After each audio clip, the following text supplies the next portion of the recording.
All right, let's go talk about rules, because this is how you're going to define the rules and how we're going to use all those schedules we just got through creating. So when you think about it, though, the rules really are, you specify what happens when a call arrives at that particular service, whether it's the auto attendant or HUD group, whatever. So it's not the number, it's the service. So for instance, you've got a virtual extension, you've got an extension pointed at, the hunt group, and then also you have a virtual number pointed at the hunt group. You call either one, and it's going to follow the same set of rules.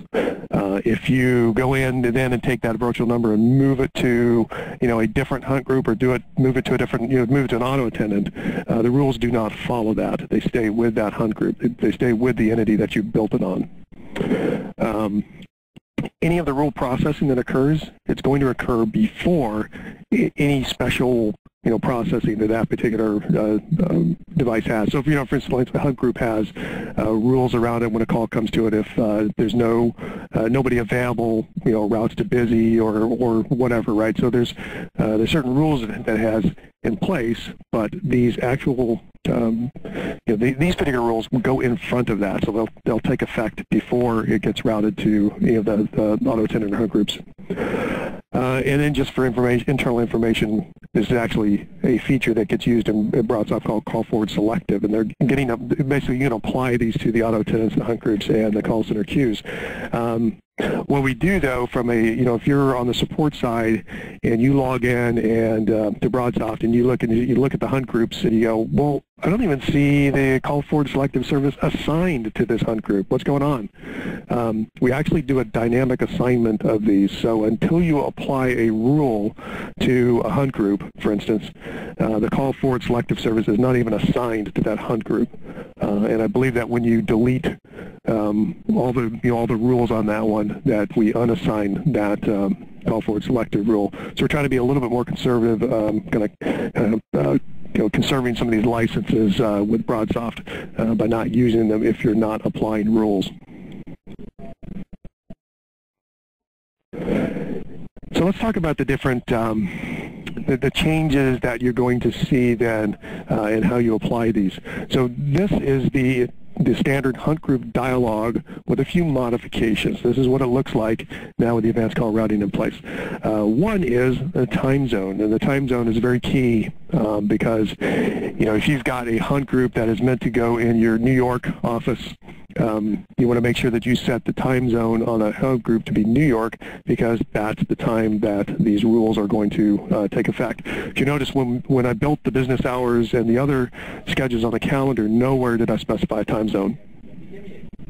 So the time zone is actually on the particular service, which is great, because then what that means is that you don't have to go build an East Coast business hours, West Coast business hours, all that stuff. You only have to build business hours once if everybody has the same business hours, and then you use the time zone to set the particular time zone that schedule is going to run in. Now, what happens, of course, is you can see that the hunt group dialog box has now got a new section below that. And I've highlighted that there in red. And you'll see that there's a default rule that says default action. And it says schedule always /to 6666. So this is to let you know that even if you don't apply any rule, there's always a default action, and it's always going to route calls to a hunt group. So if you don't care, if you want the existing behavior where it routes calls 24/7 to the hunt group, you don't have to even create a rule. Just leave it. If you do want to create a rule, there's a new rule button, and you just wind up clicking that to create a new rule. So let's take a look at what rule creation consists of. When you click New Rule, a new line item gets added right above that default action, and you wind up with 3 boxes that you need to enter information into. The first one is a rule name, so you can give it this particular rule a descriptive name, and so I'll show you some of the rules that the names I apply here. You make sure that it makes sense to you, and that it actually defines what you're trying to do with it. You choose a schedule, so you see there's a drop down. Every day, all day is just a default built-in rule. You can choose that, or when you click that, you'll see all those schedules you created. So you can pick any of those schedules. And then the forward to, that's where you're going to go enter in the destination number where you want this calls to route. And then you click save, or you can click cancel if you don't want to create this rule. So here's one I've created. I've named it route to answering service. So again, make sure it's descriptive. It doesn't have to be one word. Make sure that you know what this is for. The schedule I've chosen is after hours. And then I've entered a 10-digit number in the forward to field to route this off the system for after hours. And then when you save it, it looks like this. You get your route to answering service, you get a schedule, and you got your forward to and your destination number.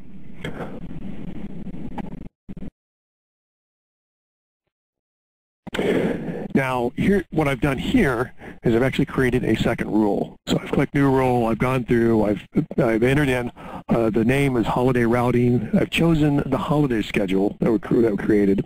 And here I've said forward to *556666. So this means that during holidays, I want the calls to route to voicemail on the auto attendant. Now, this is a key point. When you're looking at this list of rules, those rules get processed top-down in the order that you have them. So, for instance, when a call arrives at this at this hunt group, it's going to look at the holiday routing rule first, and it's going to say, well, is it a holiday? If it is, it's going to route to voicemail. If not, it falls through to the next rule. The next rule is an after hours schedule. So the rule process is going to look at it and say, is it after hours? If it is, it's going to forward off to that number. If not, it will fall through to the default action. And the default action says, forward it to our hunt group. So the interesting thing about a schedule like this, a rule set like this, is that, notice I don't have a rule for business hours, because it wasn't really needed. I've defined a rule for holidays, I've defined a rule for after hours. Anything else is just going to fall through to the default action. You don't have to over-specify the rules. You can always let the default action handle things for you and let it route to the appropriate service.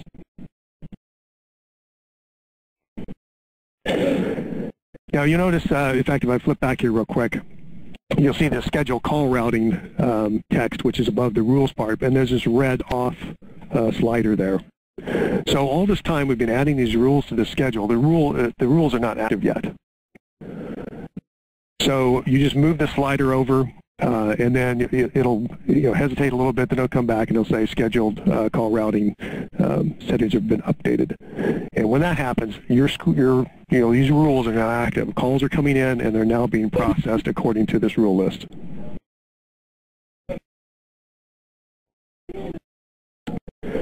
So now when you've got this set of rules, there's actually some things you can do with them. You'll notice that there's some arrows over here on the left.